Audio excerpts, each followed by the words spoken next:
this video I'll focus on the final element of global financial management, which are the methods of international payment. So an organisation who's dealing significantly with overseas parties must ensure that it is paying and receiving payment in a safe and secure manner. And there's 4 real ways that an organisation can do that. It's important to understand those different types of payments. So they include payments in advance, a letter of credit, clean payment, and a bill of exchange. So selling goods overseas presents a greater challenge and risk than if you were just operating domestically, and therefore the business needs to ensure that it has an appropriate method of payment. There are risks that the other party that you're dealing with don't fulfill their side of the bargain, which could lead to non-payment or non-receipt of goods as well.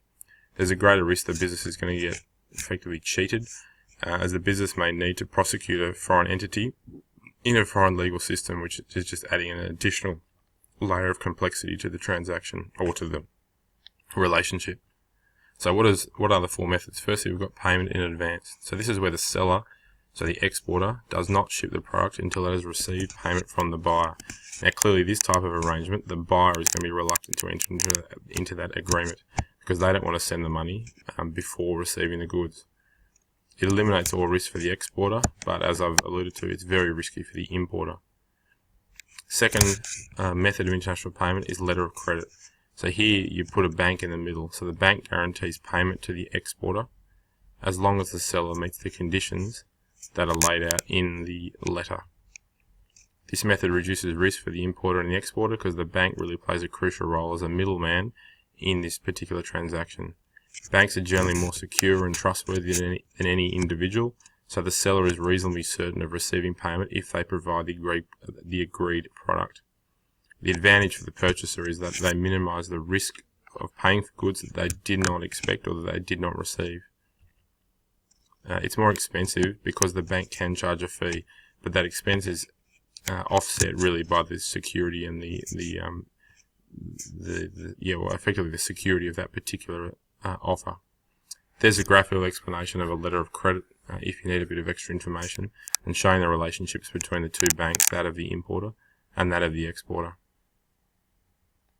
Clean payment's the third option, and this is otherwise called as an open account, and it's effectively shipping in advance.